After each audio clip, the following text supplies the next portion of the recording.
हरिओम।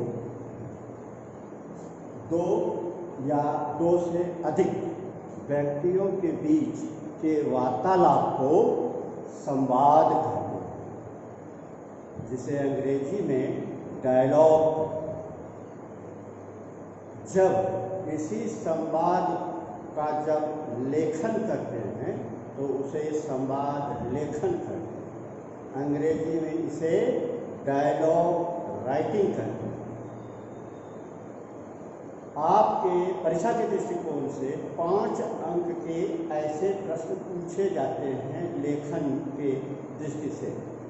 इसमें इसे वार्तालाप भी कहते हैं, गुफ्तगू भी कहते हैं, संताप भी कहते हैं और संवाद भी कहते हैं। इतनी बातों को जानने के बाद आइए अब यहाँ देखते हैं कि प्रश्न है, रोगी एवं वैद्य के बीच संवाद लेखन करना। रोगी एवं वैद्य के बीच, यानी रोगी पेशेंट और डॉक्टर के बीच संवाद। आपको परीक्षा के दृष्टिकोण से गुरु शिष्य संवाद आ सकते हैं। आपको जो है शिक्षक और प्रधानाचार्य के बीच संवाद, आपको जो है दुकानदार और ग्राहक के बीच संवाद। इस तरह के संवाद में से कोई भी प्रश्न आपको आ सकते हैं। लेखन कैसे किया जाएगा उसको अभी मैं यहाँ आपको दिखला रहा हूँ। एक बात इसमें ध्यान रखना है कि यह जो संवाद लेखन आप लोगों को आता है परीक्षा में 80 से 100 शब्दों का होना चाहिए और इसमें जो आपकी भाषा हो वह सरल हो, स्पष्ट हो। दूसरी बात इसमें क्या है कि जब आप संवाद लेखन करें तो आप एक बात को ध्यान रखें, इसमें क्रमबद्ध हो।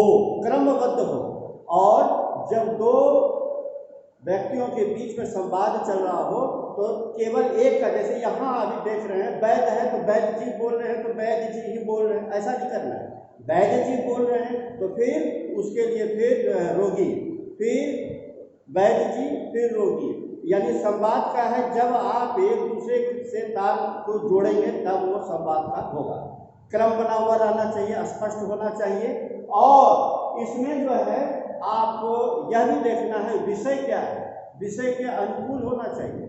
अच्छा, अब यह है यहाँ एक विषय और देखने की आवश्यकता है, वह यह है कि जब आप कोई पात्र को ले रहे हैं तो उस पात्र की स्थिति क्या है, सामाजिक राष्ट्रीय स्तर पर उनका स्थिति क्या है। मान लिया जाए, उदाहरण लेते हैं कि आपने पात्र लिया राम जी और सीता जी के बीच में वार्तालाप। अब रामचंद्र जी से वार्तालाप किस तरह से करवाया जाए तो यह तो आप पर डिपेंड करता है, क्योंकि रामचंद्र जी एक आदर्श थे। अगर वहाँ पर अब आप लिखते हैं कि रामचंद्र जी मोटरसाइकिल पर बैठे और वो जा रहे हैं, वो एक गीत गा रहे हैं, अब इस तरह से तो वो जो संवाद है ना वो तार नहीं बैठ रहा है।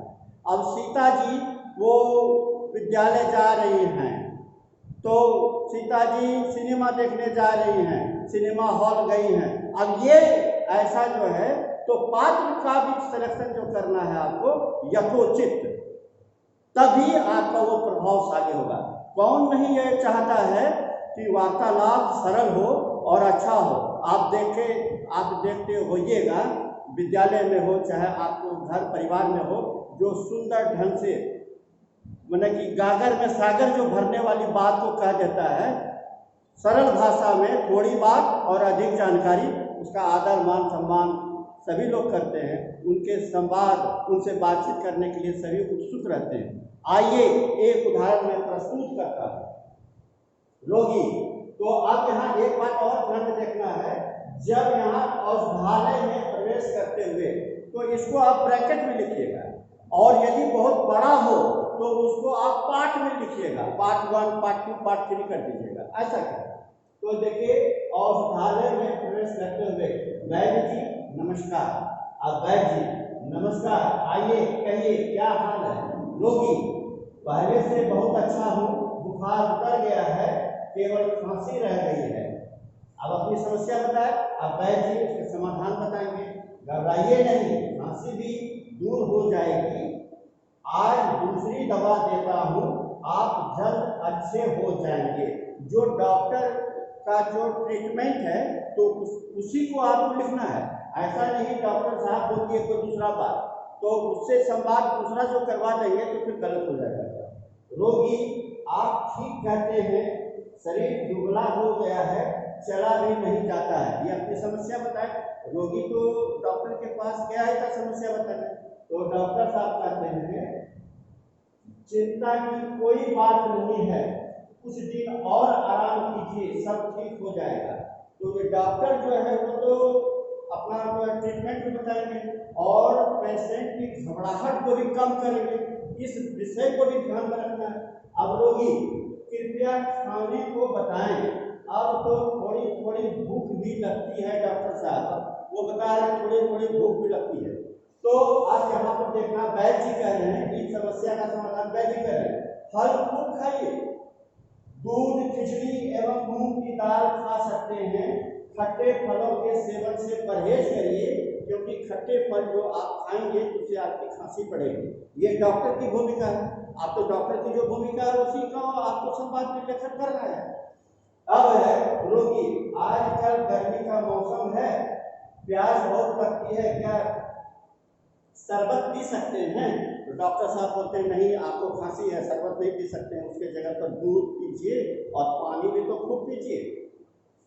रोगी अच्छा धन्यवाद, वैद्य जी अच्छा नमस्कार। इस तरह से सुंदर वातावरण जो है प्रस्तुत हुआ और जो उद्देश्य था उसकी पूर्ति हो गई।